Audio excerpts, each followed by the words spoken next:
Mode. Hola. Good evening, and welcome to the Commemorative Air Force's Warbird Tube webinar for this evening. I'm your host, Steve Buss, and tonight we'll be looking at the Fairchild PT-19, another of our 12 Planes of Christmas aircraft. We're glad you can join us, and remember, if you have questions anytime during the presentation, just type them into the chat box that you see on your screen, and we'll try to answer them during the presentation, or if not, we'll save time at the end to answer any questions you might have. So feel free to interact with our guests this evening. And joining me from the CAF Heart of America wing is Brian Von Beveren and Linda Sladish. Good evening and welcome. Welcome. Good evening. evening. I'm Brian. That's Linda. Well, let's get started by talking a little bit about the history of the PT-19 itself. The aircraft, what was its role during World War II? Okay. Well, you want to start? It was a primary trainer. It was the second most popular primary trainer, and it was used by the United States Army Air Corps, by the Royal Canadian Air Corps, and the Royal Air Force.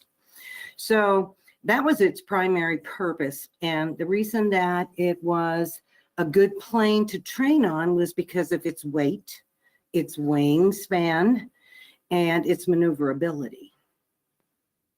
And primary training was actually the second phase that an Air Corps cadet would go through as they were earning their wings. So this is the step up from the slower and less complex basic trainers to something that's a little more, like you said, heavier, still a tail wheel, but also some other features of the PT-19 that made it a little more difficult for the cadets.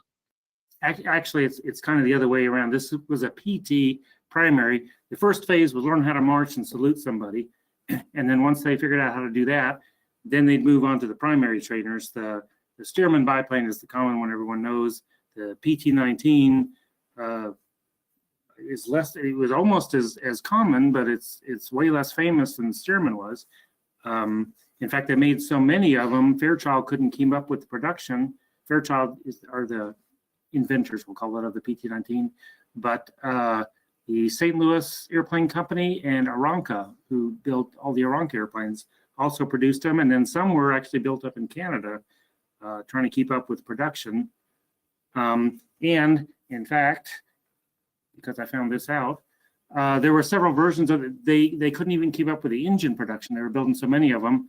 So the PT-19 had an inline Ranger engine built by Fairchild, but they also subcontracted out and put radial engines on them, called that a PT-23. And then the ones that Linda was talking about for the Canadians and they, being Canada, they had to have a cockpit heater and a canopy on it. So when they put a cockpit cover and a heater in it, they called it a PT-26, or the Canadians called it a Cornell, I believe. So there are actually 3 different subtypes and 3 or 4 different companies building them during the war. Anything else? Moving right along? Moving right along. Moving right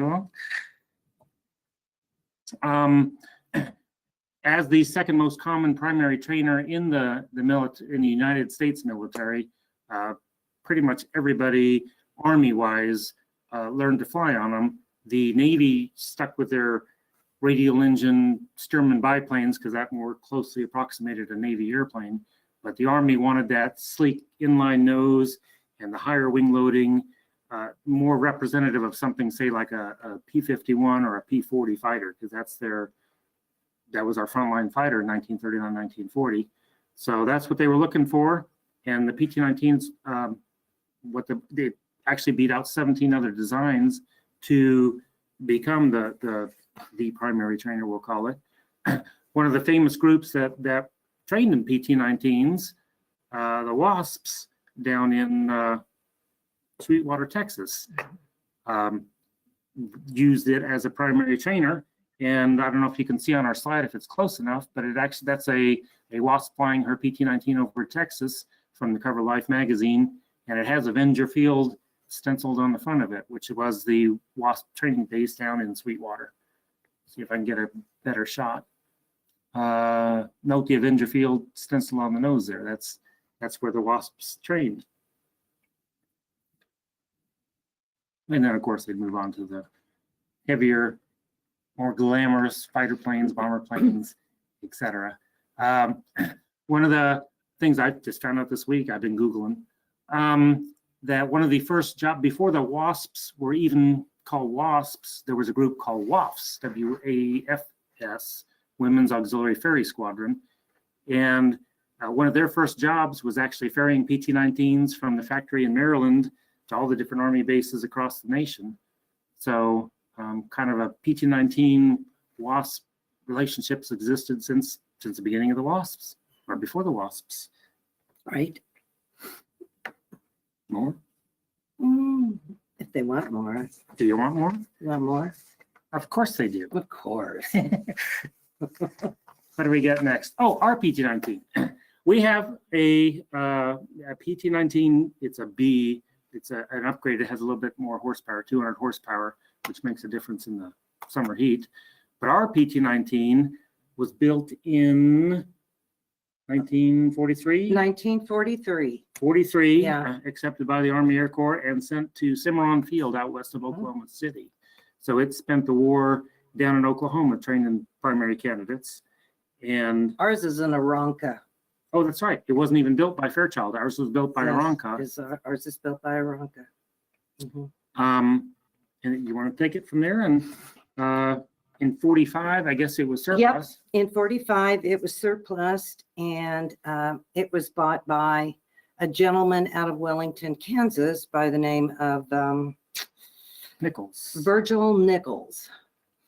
And he painted it yellow and I think green. And he used it as a plane for his business. It was called Nichols Electric. The big green Nichols Electric painted down On the the side. side of it. And he became interested when he worked at the B-29 plant, or Yeah, B-29 down in plant Wichita in Wichita, while they were making radios for the B-29. for the B-29. So he was very interested in flying, and therefore he began to fly, took flight lessons, began to fly, and then bought this plane. And he kept it for quite a few years, but then it's been sold like 15 times or something since then. And our unit purchased it, C.W. Kemper, who was the first wing leader of our unit down in Clinton, Missouri, purchased the plane and gave it to the Commemorative Air Force in 1985. So it was something that he did, and his daughter, Judy Nichols, she Not came up Kemper's here. daughter, Virgil Nichols' Yeah, daughter. Virgil Nichols' daughter came up here in 2015 with her whole family to see Grandpa's airplane, and they bought 6 rides. Which was pretty awesome. Which was pretty awesome, and they were just enthused to see it. They were very happy. It was great. It was like a big family Yeah, reunion. family reunion with the plane. The plane is kind of like a family member to us, or Mhm. we Right. jokingly call it one of our oldest One of wing our members. oldest members. And it was kind of neat when the family came up. It was a family reunion, and she was talking about when she was a little girl, she'd sit on her mom's lap in the back seat, and dad would be up front, and they'd go flying around in the PT-19, and she just Mhm. loved it. That it was all it's blue and yellow now, or it will be when it's finished, or it was before it was restored.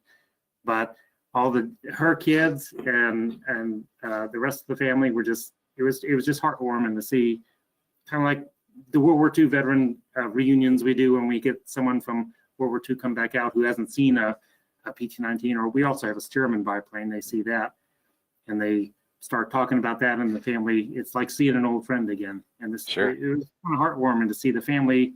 Very. And that slide is Bob Robinson is our operations officer. He's standing there with Judy after they took all their rides and came to our museum and said what a wonderful thing it was to see it again. Mhm. And I it was think that's- great. I'm a crew member on the PT-19, and it was great putting family member after family member on the plane, off the plane, on the plane. It was wonderful. Good experience. Great day out here. Great day. And it's a friendly airplane. Everybody loves it, even if they don't have that personal connection to it. And to me, it's kind of fun because, well, personally, I didn't know what a PT-19 was until I joined the CAF. And now I know how to wipe it with rags, no matter where it is. But so it's not really famous compared to everybody's heard of a Steerman or a B-17 or a P-51, but a PT-19, unless you're a history enthusiast, you get that blank stare. What was it? Yeah, and you know, there were only 7,000 of them made, and there's only 100 of them that are still flying. Less than 100, I think. Is it less than Right 100? around 100. But Yeah, so it's a unique plane, very unique, and we love it. And there's our hero, C.W. Kemper, back in the early 1980s. He was a jeweler down in Clinton, Missouri, which is about 50, 60 miles south of the Kansas City area.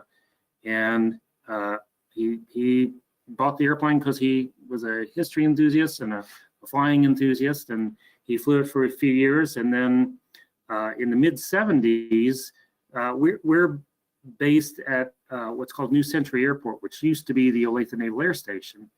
And in the mid 70s, the CAF actually came up here and had an air show.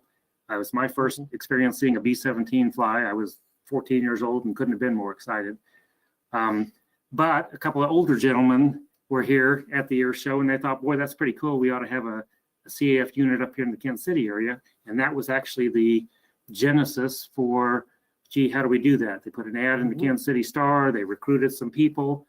CW had a World War II airplane that they could, hang the unit around. And so in a sense, that PT-19 is a founding member of our unit up here, the Heart of America Wing. Absolutely.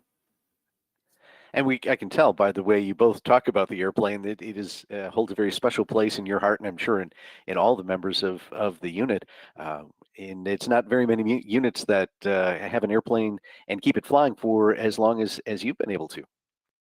And I wish we'd have kept it flying longer. You get to be 70 and your joints start to creak, and sometimes they got to be replaced, whether you're a person or an airplane. And I hope somebody overhauls me when I get to be that old, rather than just, We just don't want to push you to the back of the hangar. That's what you're asking for, right? Right. Exactly. Right. Or just don't leave me out on the ramp in the rain, because that really gets ugly. And there's CW doing a low pass down at Kemper. One of our other members, he's a member now, but actually at the time he was an engineer, and they were resurfacing the runway down there, and he just kind of liked old airplanes, and mostly he was an engineer, but he thought the airplane was cool enough. He started taking pictures of it, even though he wasn't a CAF member, even though he wasn't really any connection at all to the airplane. And he's kept us. When we were going to do the slideshow, he said, "Here, I got some pictures of CW way back when." And sure enough, there they are. Oh, He donated the plane. yes. Kemper donated the plane, and our guys, Bob Robinson and Ron Wright, who are in these pictures, were flying down to an air show in Midland. So it used to be required that every CF airplane had to visit headquarters, which was in Midland. And spend, I don't remember the regulation right now, but 6 months or something, you had to leave it in the museum down there. And then, of course, air show was in the fall. So they brought the airplane down in the fall for air show. Well, they almost brought the airplane down. Yes, it ended up in this field, as you can see.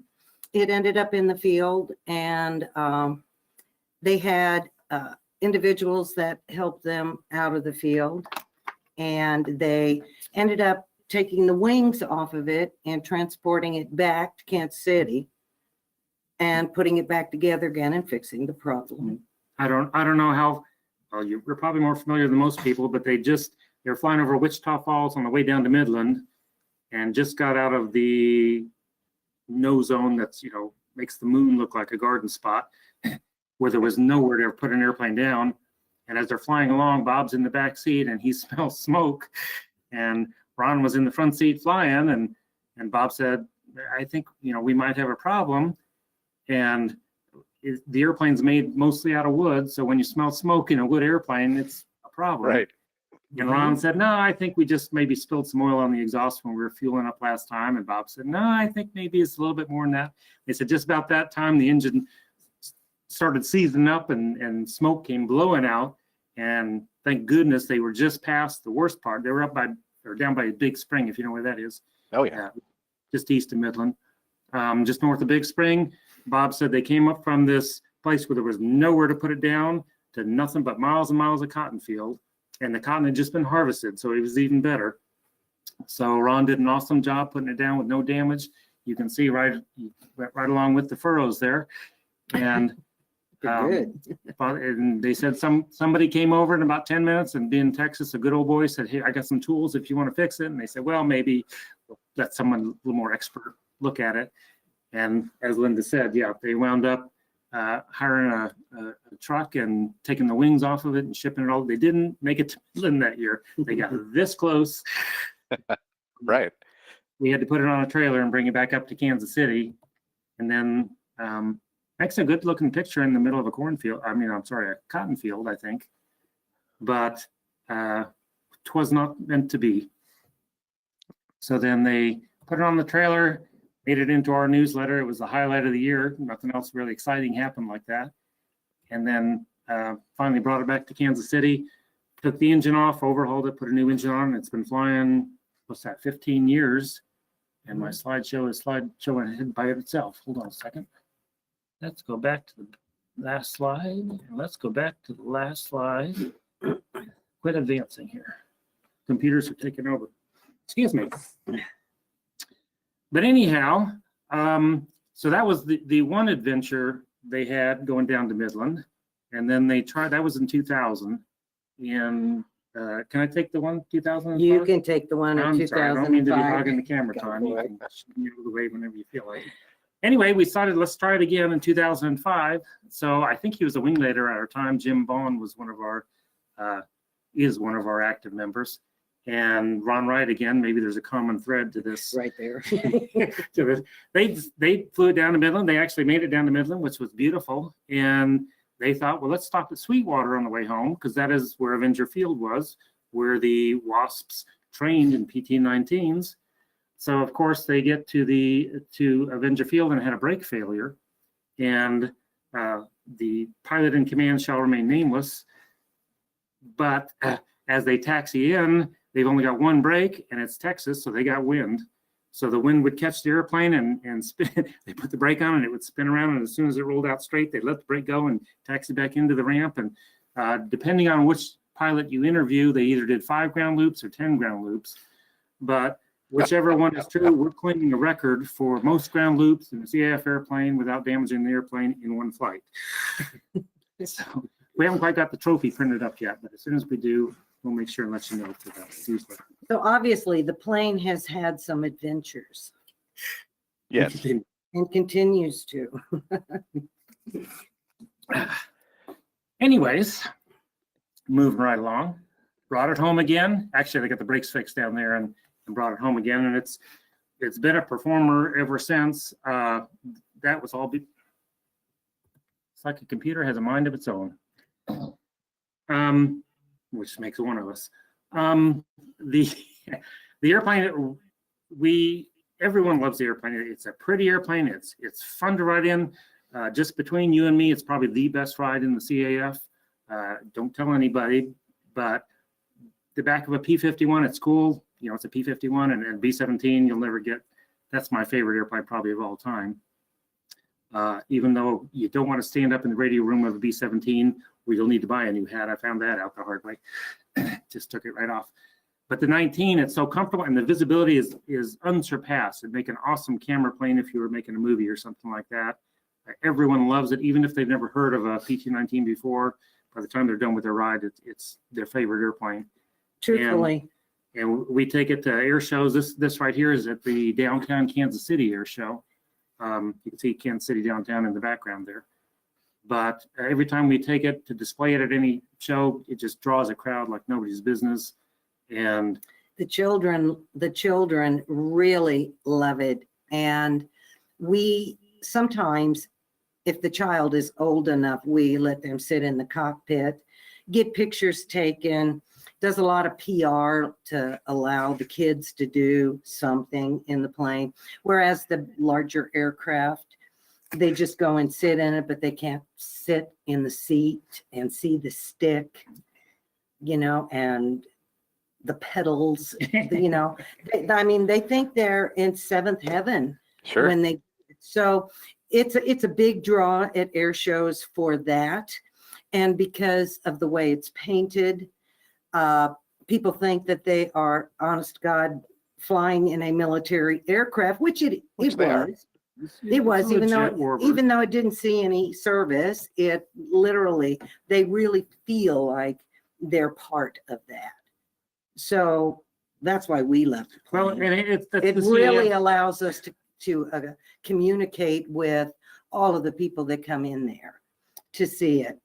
And then after they've flown in it, they come back for more. So we need to get the plane running again because we've had people ask to fly again I do. We get phone calls every all Wednesday. the time. We have the Steerman Biplane, which is the second best ride in the CAF. Anyone out there? But the 19, I get phone calls every week that, you know, can I get a 19 ride? And it's like, well, it's down for maintenance or down for restoration. Okay, I'll call you back. When's it going to be flying again? And Sure. that's mostly from the wing members, not the public. But the public also calls and says, when's it going to be flying again? We'd love to take a ride in the PT-19.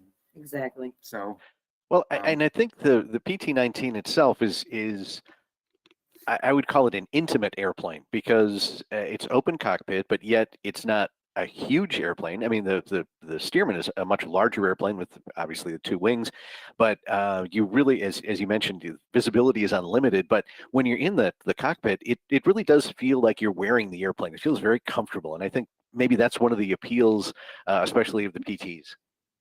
Yeah. it is. It's It is. just a sweetheart of an airplane, and not overpowered. I will say that, having flown one in the summertime with Winds. a couple of hefty passengers on there, or hefty people in there, myself included. It reminds you of the I think I can, you know, the little engine that could, little PT that could. It always flies. It's once you get airborne, it's great, but it's not a short field airplane. So And we like it so much that we have one of our first members and one of our first pilots on the yeah. PT, made this little PT-19 for the little kids that can't get in the plane. if you're not So- big enough to get in it, and they really want to because it's so pretty, and Yeah, but they can't, and we won't let them, you know, it's kind of a responsibility thing. We won't let them. But they were really disappointed. So one of our first members made this little PT-19 for the little kids it's Yeah. kind of and fashioned it off of our plane. it's kind of cool because it's gimbaled. It's sitting on a pedestal, and it has active controls, so the kids can pull the control stick back and forth, and the airplane tips right and left and up and down, and it's a really good explanation of here's how an airplane works. And there, so the big problem is they don't want to get back out of it once they get in. By the end of the day, there's a line of 20 people. That's out all there. of us. Yeah. We took it over to a grade school and persuaded one of our members.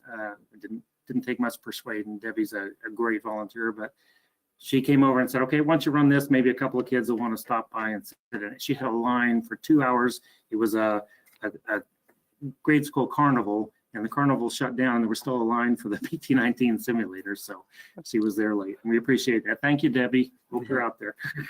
Well, one of our viewers tonight has a question. The airplane that we're looking at now, of course, is made of wood, but the PT itself has a lot of wood and fabric covering. And what was the reasoning behind using wood rather than metal? Good question.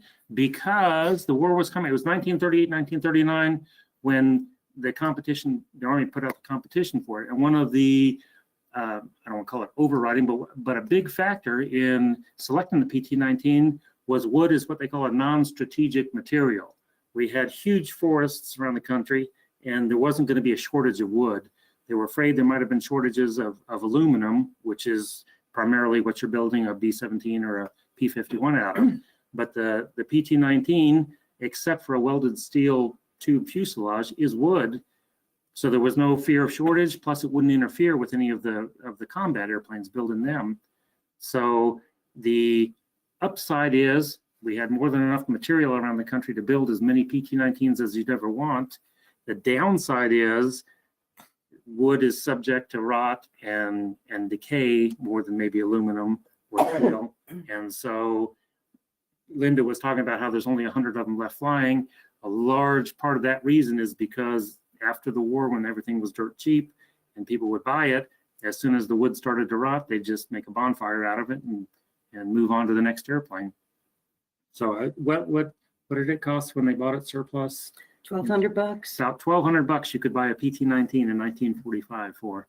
Yeah. So it's substantially more than that now, but part of the reason is because they rotted away. In fact, a little piece of trivia, the PT-19 is the last design the U.S. Army bought that was made of wood, that had wood wings, specifically because of the deterioration. When they first bought them, they sent them down to Florida and Texas and humid environments, and they found out within 3 or 4 months in that humid environment, the wood was warping and the glue was coming undone. They didn't have as good a glues back then as they do now. And the airplanes were starting to come apart already. So they added some more lacquer to it and upgraded the glues, and they overcame that problem. Obviously, the airplanes are still flying 70, 80 years later. But at the time, the Army thought, you know what? A, aluminum isn't as scarce as we thought it was going to be, and B, we don't have to go through this rebuilding the airplanes every 3 or 4 months. So it is the last U.S. Army trainer that had a primarily wood structure. Good question, thanks. Yeah. So next slide. Again, one of our most popular ride airplanes, never had an unhappy customer. Of course, we never had an unhappy customer ever, but everyone rants and raves about it, even if they didn't know what a PT-19 was to start with. So up till 2016, we've had the Steerman in the wing. We have a Steerman PT-13 in the wing and the 19. And the 19 is a far more popular ride airplane with the public when they come in. Who knows? But And another, this is just a little blip. When the 19 was flying maybe 4 years ago, we flew 3 or 4 days a week, all day long, and we went to air shows. And that year, we made $6,000 from the PT-19 for going to air shows and giving rides. So it's been a very valuable in regards to monetary income for us. It's been a very valuable plane because even though the other plane that we have, the Steerman, is pretty, they want to fly that 19 and we want to get it back in the air. doesn't sound like much money to the B-17 guys. They're thinking, okay, so what's that, a couple sparklers? But for a small unit like the Heart of America wing is, and it's a substantial income earner. So Absolutely. what's our next slide? What's coming up? Oh, Oh. we have, everything's out of order because that's pretty much how I do things. That's a WASP who we gave a ride to 50 years later. She learned to fly in PT-19s down in Sweetwater in the war. And then, gosh, it was about 2015 or 2014 when we gave her the ride. So 40, 50 years later, as a birthday present, the family bought her a ride in the 19, and she was just, again, like meeting an old friend all over. She flew B-17s and whatever she was ferrying during the war, but you always have a soft spot for your first one, for your first love, right? So So she came all in her military gear Yeah. and everything. She could still wear it I'm jealous she can still fit there. and knew all about it, probably knew more about the plane than we did, and really enjoyed taking the stick once or twice. So it was very Very fun, heartwarming. very heartwarming. And we had a WASP of the family, two rides in particular that stand out. For her 100th birthday, her family bought her a ride in the PT-19 and Mhm. just sharp as a tack and flew it better than, you know. No, you can't do the landing because I don't want you to embarrass me. But I didn't actually fly her. Someone else flew her, just to clarify that. So that was pretty awesome that 100 years old and she's still getting up around. And again, the 19 was like meeting an old friend. And there she is after the ride. And another one, I don't know if everybody remembers Dick Cole, Jimmy Doolittle's co-pilot on the Tokyo raid. We were blessed to have him come up. He celebrated his 100th birthday here at one of our air expos, and just a hoot. What a great guy he was. But he learned to fly in PT-19s in World War II, and so his first airplane ride was a PT-19, and we got to give him his last PT-19 ride for his 100th birthday, and that was an awesome day. That was what a great American, what a great guy to meet. Yeah. Full of energy. Hope I have that much energy when I wish I had that much energy now, but anyway. Well, now you've mentioned, a few of the folks who've flown the airplane, and you also mentioned some of the veterans who've come out. Have there been any stories that just sort of flow from the veterans after, either before or after their flight? Oh yeah, and to me that's the whole CAF experience. To me, is the great part is when they come out. We have what we call open hangar days. Once a month during the summertime, we open the place up and just invite the public to come in, and you'll get families come out and pushing grandpa in the wheelchair or something, and the airplane's out on the ramp. He'll come out and just start looking at it and then start reminiscing about 1942 or 1943, and he and his buddy learned to fly there, and the PTs are mostly uplifting stories. Some of the, if we have a P-51 on the ramp or the B-17 just come visit, sometimes those get a little tragic, and but by the end of it, he's crying and I'm crying and the family's crying, and then the daughter will lean over and say, he never told us that, but he doesn't talk about what happened in the war. Exactly. And it's like therapeutic, I guess, for all of us. We all feel better when it's over. Yeah. So yes, I mean, lots of stories that when they were being trained, how many planes they put in the field or put in the water or put someplace while they were training. I mean, I walked away from it. I heard one of them said, he said, I walked away from it, but they decided that I was going to fly a bomber. I wasn't going to fly a fighter plane after that. But, you get funny stories that they tell you. But he did say, I walked away from that, but the plane didn't survive. So, yes, but we get stories. Some of the stories too, it's funny, it just never occurs to me, but a lot of these guys didn't even have driver's licenses. They were 18 years old, just off the farm. They drove the tractor, and maybe if they were lucky enough, they had a truck instead of a team of horses. But he'll come in and say, yeah, it was glamorous flying, but I'd never really driven anything mechanical before. And it's like, holy cow, Yeah. to go from I rode the mule in, and then I'm, flying thousands of feet up in the air. Thousands of feet in the air. Wow, Yeah. it gives you a little perspective. They have some interesting stories. Lots yes. of interesting stories, yeah. What do we got moving on? Everybody loves to wave. That was me. Is that you? That was me. Linda's a fan of the PT-19. Anyway, we do have a Steerman here at the Heart of America wing that is currently flying. That was donated by one of our members about 10 years ago, I'm thinking, maybe a little bit longer than that. And it's a great ride airplane too. We are the open cockpit unit of the CAF. We've got a Steerman, we've got a PT-19. If someone would donate a PT-22 to us, we'd love that, because then we'd have the trifecta, all three of the open cockpit trainers, that the main ones that the Army Air Corps used. And right. I'll put my number here at the end of the show, and you can phone in with just let me know. First, we got to get our 19 back flying again. I guess, All right. It's just a pretty, it's photogenic. If nothing else, the blue and the yellow against a blue sky or a green field from overhead, it's just a pretty heartwarming airplane to see. I'll fast forward through a couple of these. Just a reminder, your donations will help us keep her flying there and bring the rainbow back to Kansas. Dorothy. Dorothy. That is a good picture. Isn't that a good picture? We have two of the best photographers in the CAF, I bet, John English and a guy named John McCullough, pardon me, sorry. John English has won a bunch of awards in the dispatch, if nothing else. So our website, our Facebook page, we have these beautiful, beautiful pictures we couldn't afford to buy if they didn't donate them.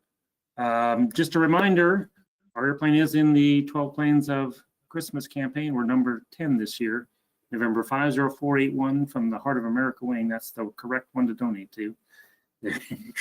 There's actually, is it two or three other Fairchild types in the campaign this year? I can't remember offhand, but this is the most important one, I think. There you go.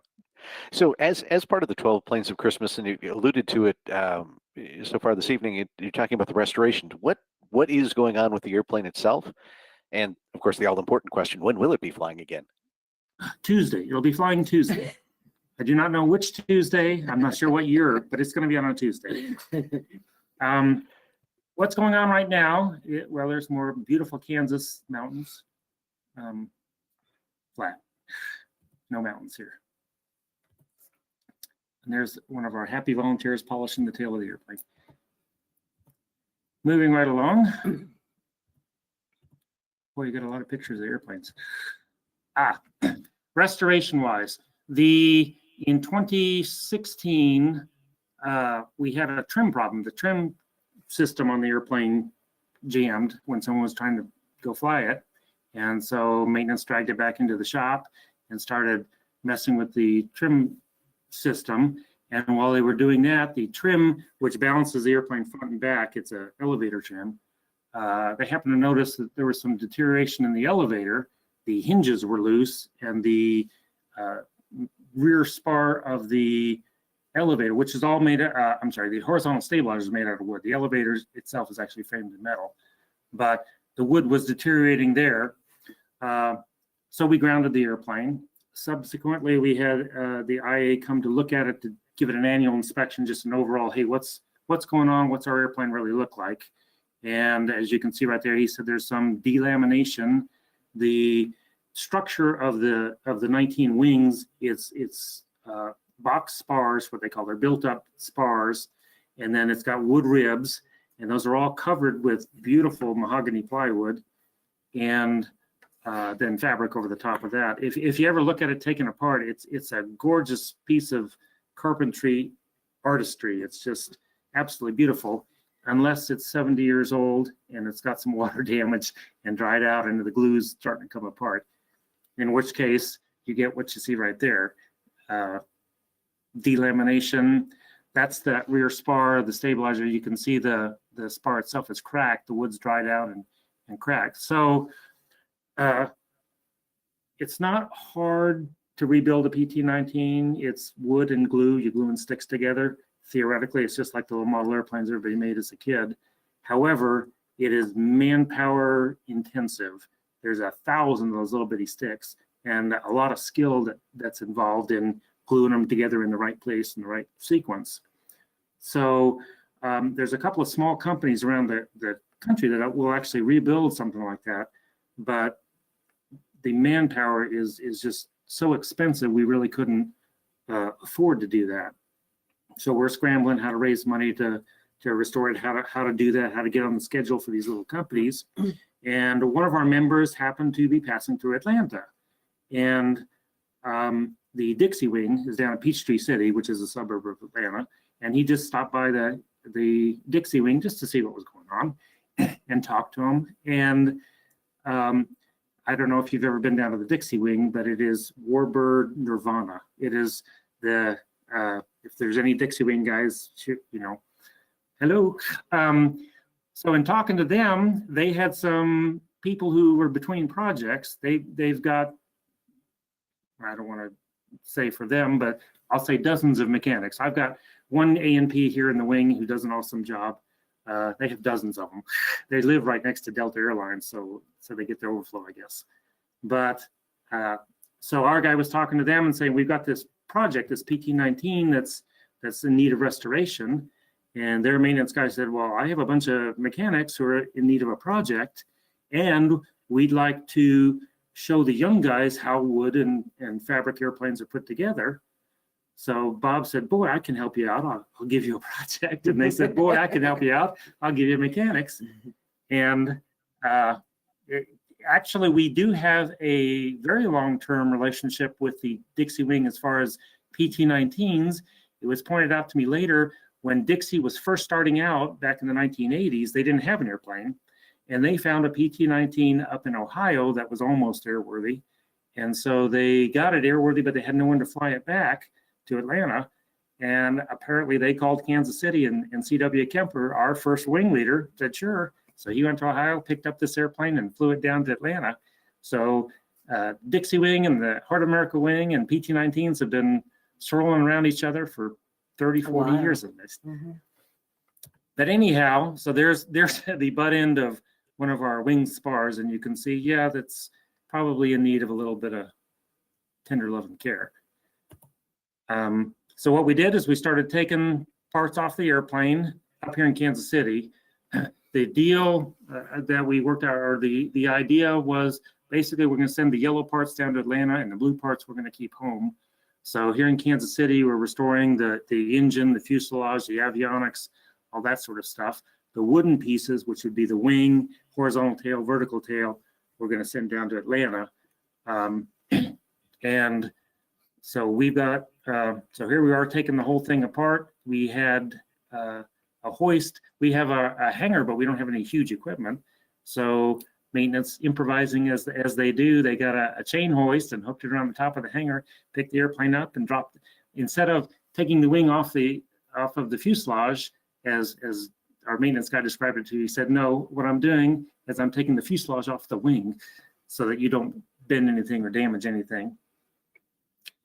So all volunteer, all wing members, they took the engine off and the outer wings off. There they are, craning the fuselage off the wing, but not taking the wing off the fuselage.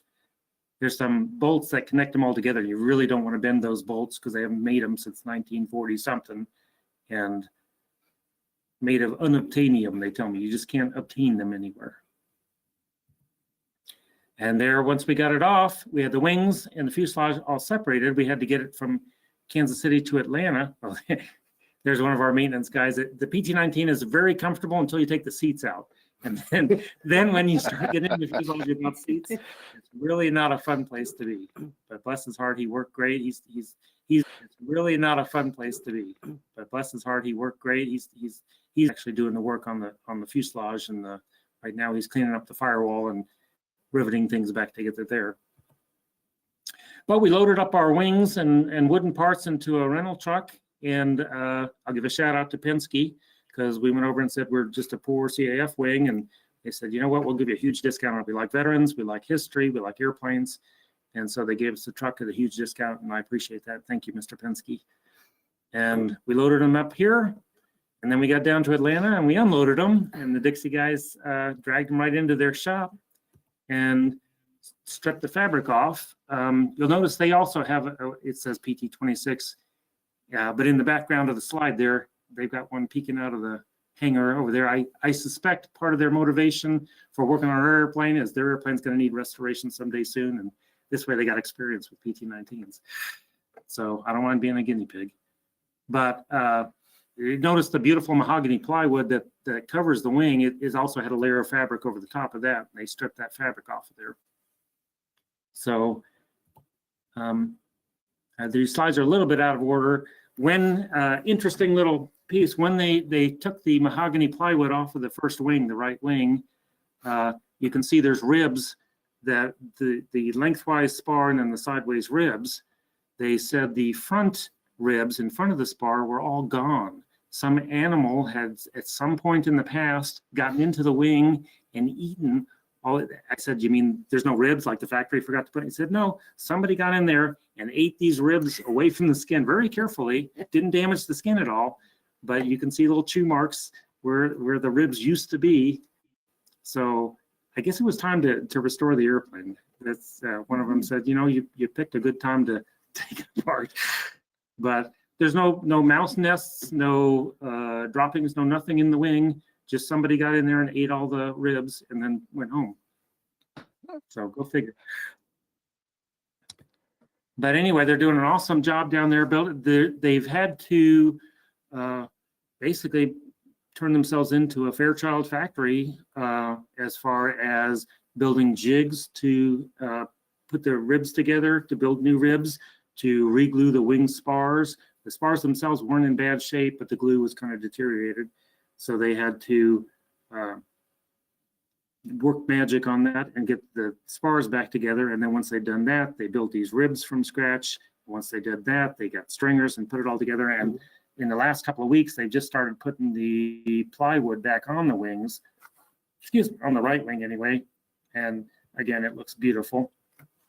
While they were doing that, up here in Kansas City, we stripped all the fabric off of the airplane. You saw us, we took the engine off to start with, and then stripped off the fabric and the 1,000,001 little pieces that go into any kind of airplane. And then down to the bare bones framework, you can see that steel tube cage. It looks like a dragster to me, kind of. But that's what the PT-19 fuselage is, and a lot of the early airplanes, that's what they were made of.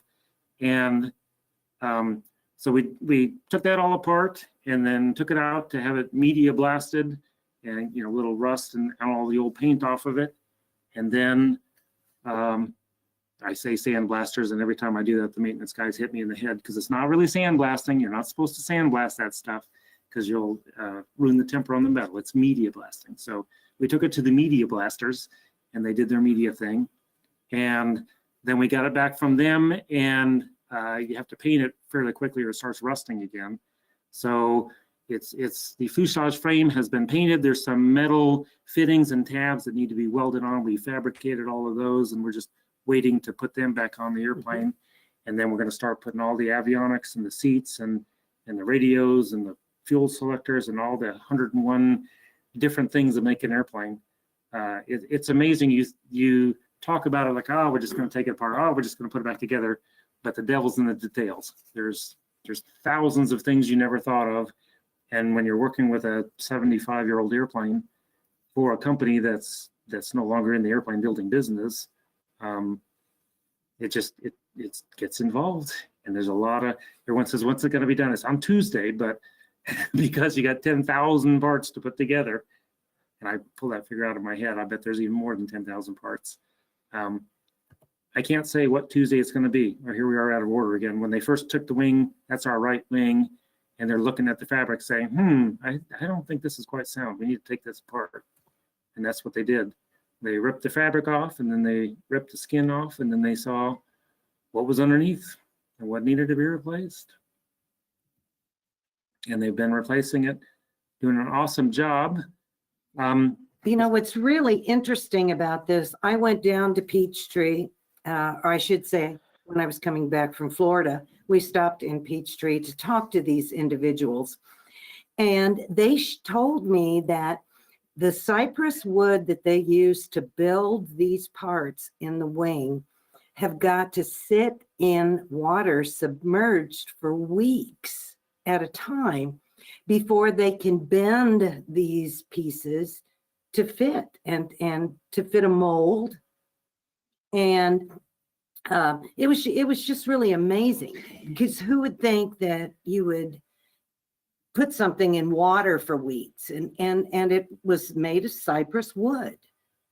So they took the time when we were down there all day long to show us everything they were doing with the plane, and we just dropped in. So they're a great group. They're a great group. They're wonderful, friendly. Yeah, we like them a lot. More heartwarming.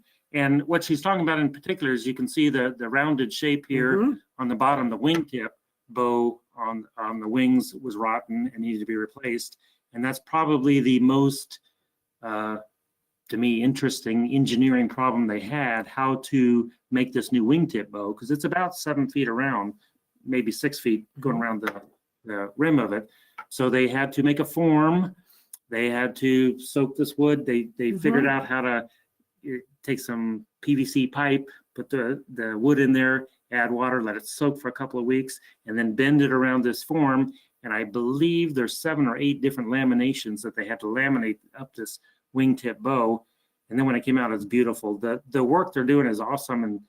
And on the one hand, I can't wait to get the airplane flying again. On the other hand, it's going to be kind of a shame that this artistic construction that they've made is going to be hidden underneath fabric and wood, but then I get to go fly it. So get on with it, guys. And there it is as they're framing it back up, putting it all back together.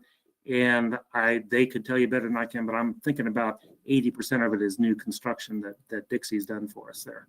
Just doing a great job. Can't say enough about them. There's the form. They had to make a form.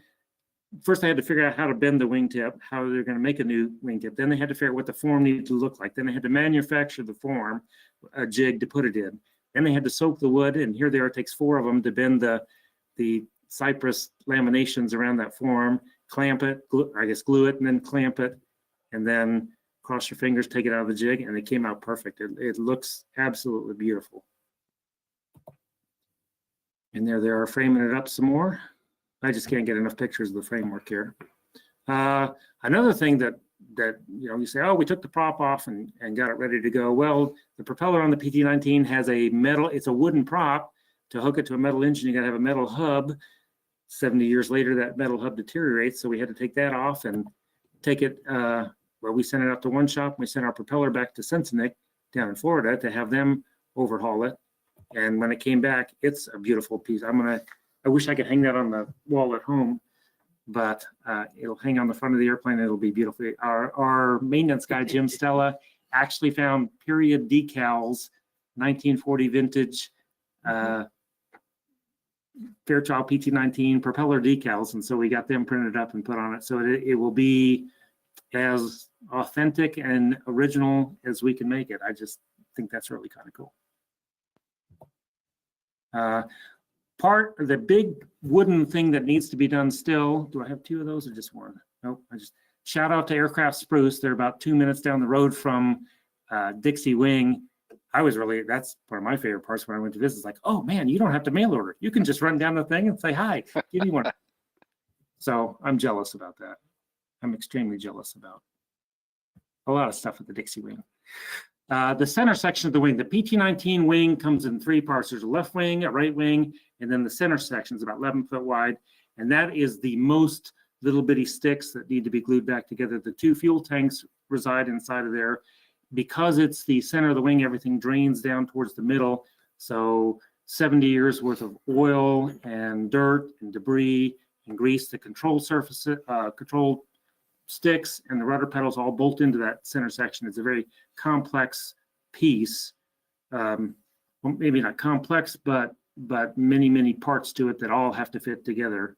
And that's our next big piece that needs to be put back together. I'm hoping the Dixie guys will find it in their heart and in their schedule to get working on that fairly soon. But that's right now what I'm concerned about. How are we going to get that thing done? And with the COVID situation, Atlanta right now is, I guess, having a resurgence. So it's been on again, off again. It's 2020, of course, for everyone's been a mess. But we're behind schedule, but the whole world's behind schedule. So we'll just try off, and 2021 is going to be so much better. I can tell you right now. Anyway, Aircraft Spruce, 5 minutes down the road. If you go to visit, I highly recommend going to visit Dixie. Call ahead of time now because they're shut down because of the COVID thing. But if they ever open, they have an awesome World War II Heritage Days in May usually. A bunch of Kansas City people, because we're so appreciative, we volunteered to go down there and we helped them out with it. That was kind of fun. We had 12 people down there driving golf carts and serving food and stuff, and it was a great time. Again, we're out of order. Here's our center section being moved away from the body. Now it's got things stacked on top of it until we can get to work on it. The wood tail section we haven't even started yet. That's not quite as complicated as the center section, but it's going to need to be rebuilt as well. And am I going backwards? Nope, there's a pile of the new ribs that the Dixie guys were building. There they are putting them back together. That's what they look like when they're put together. If you want to participate, if you want to be a part of this, if you want to have one of these fabulous limited edition hats or one of these gorgeous, gorgeous coins, 12 Planes of Christmas, support CAF.org and scroll down to airplane number 10. And for, help me out here, for $100, you get a coin. For 200, you can get, no, is it 150? It's 150. You get a coin and a limited edition. And a coin. You can't buy these anywhere, not even at Aircraft Spruce. And then for $250, you get coin, hat, and a PT-19 ride. A gift certificate And a or a gift certificate good certificate. for a Mhm. ride with no expiration date because it expires on Wednesday because the airplane's going to fly on Tuesday. There you go. But you've got quite a few Tuesdays to wait to do that. In the meantime, if you're looking for a Steerman ride, here, I'll click forward ahead of that one. Another awesome ride is our Steerman Biplane, and we are currently selling rides in that. It's 26 degrees today in Kansas City, so I advise Not wearing a today. coat. Have fun, because I'm not doing that. But we do have gift certificates available for those too, and they make great Christmas present, holiday present, birthday, anniversary. We sell a bunch for graduation in the spring because the weather turns nice and Sure. keep on flying it. And what am I doing wrong? Nothing. Oh, okay. We're almost out of time. We're almost out of time. Hey, we do have questions. We have a couple of questions. And this one came in earlier. Some of the earlier pictures of the airplane had some very interesting nose art. As you know, there's the 19 on there, but then there was some other nose art on there. Was there any significance to that nose art? Yes, actually there was. In 1942, when the Olathe Naval Air Station was opened, the Navy built it here as a training base, and Walt Disney Studios designed that logo for the Naval Air Station. It's if you look, I wish I could back up to that slide, but it'll take me more time we got left. It depicts a Native American riding on a buzzard flying over Kansas, and the first commander of the base here was a Cherokee descent, Cherokee Nation. So that's where that came from.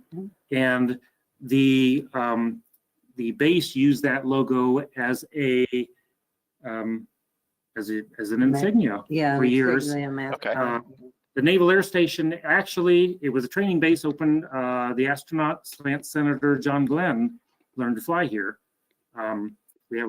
We have a very nice museum here. I could turn the camera around and show you probably, but we don't have time quick. Anyway, the base was a training base until about 1944, and then being Kansas, a tornado came through, and they had 100 Steerman airplanes here, and about 75 of them got trashed. So at that time, the training was winding down, so it became the head for the Navy Transport Command, and transports flew in and out of here for the rest of the war, and they kept using the base until I think it was about 1970. It got closed down and has become an airport since then. So that's why we got that long answer to a short question. Sorry. That's quite all right. How many PT-19s are still flying? We said it's approximately 100 that are.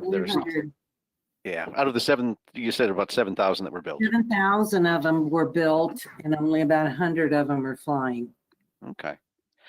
We have a question from a viewer in Brazil. He says, greetings from Brazil. I fly and maintain a PT-19 down here. It's an amazing airplane. Ours was built in 1948 under license here in Brazil and was used by our Air Force. So nice to see your pictures. What about PT-19 spare parts today in the U.S.? How hard is it to find them? They're getting harder and harder to find. As I told you, the attached bolts are basically not available. Don't ruin them if you got them. I'm a little bit surprised the Ranger engines that they haven't built for 50 years. You can still get parts for those. Again, you got to do a lot of scrounging, eBay and barnstormers.com. And the Fairchild Cub is a good source. There's a company back in Pennsylvania that restores PT-19s, and they can help out with a lot of that. Dinest is the family name. They're available, but like any antique, they're hard to find. All right, that cleans up the questions that we have. Any final thoughts from Linda or Brian before we sign off tonight? No, I think we're done. We're done having a webinar. We're going to have a little glass of wine before we go to bed, and we appreciate it. Thank you very much, Steve and Leah. Yes, thank you to Linda and Brian. Leah has sent out the link to 12 Planes of Christmas for the Heart of America's PT-19. If you missed that, we'll also be sending out a follow-up email to everyone who attended this evening. So again, thank you to Brian and Linda, and go support the PT-19 on the 12 Planes of Christmas. Until next week, I'm Steve Buss. Thanks for being here. Thank you. Good night. Bye-bye.